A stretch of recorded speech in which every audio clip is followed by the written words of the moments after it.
Hey, thanks for watching. You know, I was once holding my niece, and there was a very, very smart guy next to me, and she was crying, and he told me what to do. And I asked him, "How did you know?" And he said, "Well, with a baby, there are not many options. Maybe they need a diaper change, maybe they need to be fed, maybe they need to be put to sleep. There's only about 5 different possibilities." And the same thing with life. You know, we kind of complicate things. But the truth of the matter is, there are only 5 possibilities. If you understand these 5 possibilities, you will understand the entire possibility of emotions that you're feeling. You'll be able to, just like making the baby feel better, make yourself and pretty much anyone else feel better. So, the first emotion that we feel is desire. Now, desire obviously is connected to our ego. I want. If there's no I, there can be no I want. We all have an I, and we have to have that I, otherwise you wouldn't exist. But then we become kind of obsessed with various different things. And so the first question you need to ask yourself is, what do I desire? Whether you realize it or not, every person is like kind of a Google car, those cars that are driving automatically, and you have a destination. So the destination that you're going in is the destination of your desires. So you have to, if you get into a Google car and somebody had already pressed the destination, the first question is, where's it going? If you want to understand yourself, you have to understand, what are your desires? So take a piece of paper and write down all the things you want. Now, be aware that maybe you don't really want those things. Maybe those are not the choices that you choose to desire. Maybe you saw an ad, maybe your father wanted it and you thought it was a cool, good thing to want. Once you have a consciousness of what you desire, you can now change that desire and create a new desire, or change the desire to something you really want as opposed to that. So the first massive, massive, massive thing that runs us is desire. And the second thing that runs us, it's kind of the opposite of desire. It's called fear. And when you love yourself, like we said before, you have to have an I that wants. You also want to protect the I. Now, generally speaking, there are 2 types of fears. There's the fear of the body, and there's the fear of the ego, emotion, or soul. The fear of the body is something physical.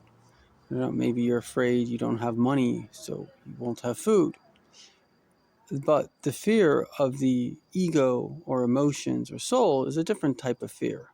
It's maybe you're afraid of shame. Most of us have some fear of criticism because we've been criticized. It didn't feel good, and we don't want it to happen again. Or we take the criticism seriously and we feel that it's an attack on our dignity or value, and we don't want to be devalued.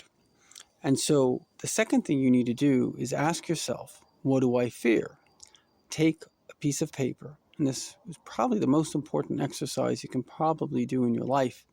Write down everything that you don't want to happen to you. Just as desire of things that you want, fear of things that you don't want. Write down everything that you don't want to happen to you. And once you know that, you know what you fear. Now, what's really important to understand, again, like desire, is some of those things you picked up. Maybe when you were young, your father was afraid of losing his job or something, and so now you're afraid of it. So you don't necessarily have to keep those fears. So you have to think rationally now. Do I want to have that fear? Do I not want to have that fear? Is it something to fear or not? Again, fear is based either on bodily issues or emotional issues. And the next type of issue that we have, and it's kind of connected to fear, but it's more of a spiritual kind of thing, is guilt. Many people run their lives on beating themselves up. They feel guilty for this, they feel guilty for that. Now, a sense of shame is a healthy thing that a human being should have.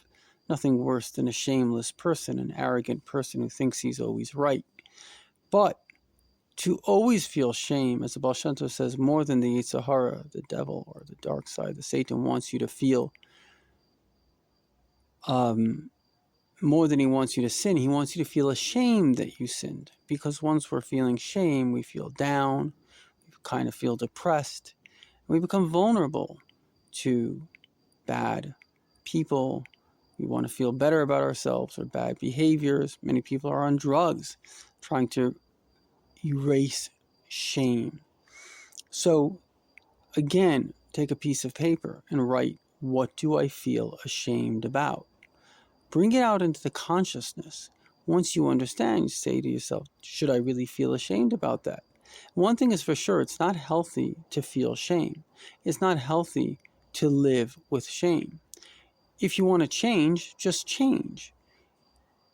One of the great lessons I realized from Jewish mysticism is that life is ahead of us. It's not behind us. Shame is always what happened in the past.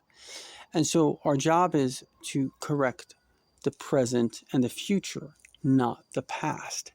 And so therefore, if you're holding on to an emotion such as shame, whether you realize it or not, you are allowing something that happened in the past to affect you in the present. And that's always a bad idea.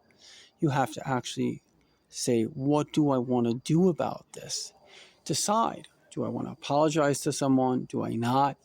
But bring it into the consciousness. You have to ask yourself, again, what do I feel ashamed about? And bring it into the consciousness and decide from there. The next emotion that we have is really the desire for belonging and connection and love and unity and marriage.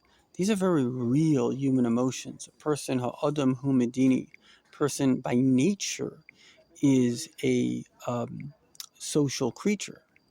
And so therefore, what it is very important to ask yourself is, who do I want to belong to? Again, you may not realize this. You have to know, who do I want to belong to? What is the kind of love that I wish to have? Right? You might understand from these questions a much deeper sense of yourself.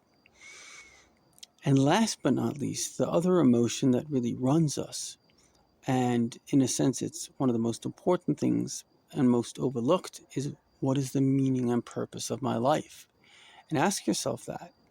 What is the meaning and purpose of my life? And don't rest until you find that answer, because you can have good desires, you can overcome fear, you can overcome shame, and in fact, you can have a situation where you're not feeling in any way a lack in love. Maybe you have love, maybe you have family, but there was this doctor, my hometown is Kansas City, and he committed suicide. He obviously wasn't feeling the sense of purpose and meaning, even though his life was very meaningful, but he wasn't feeling it. So it's really critical to ask yourself, what is the meaning and purpose of life? And I'm not going to tell it to you, because I need you to figure that out for yourself. And it's there.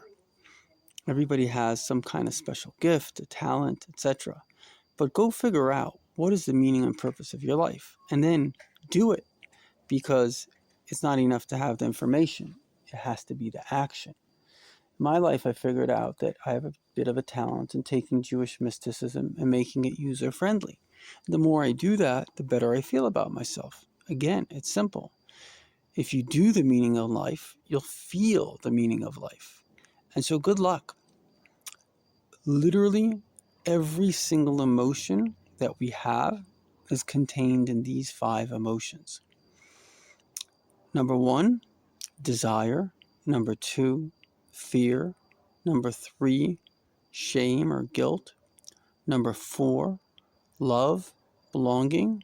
And number 5, meaning and purpose. And if you can work on these 5 things, you can literally, have positive desires, lack of fear, connection with others.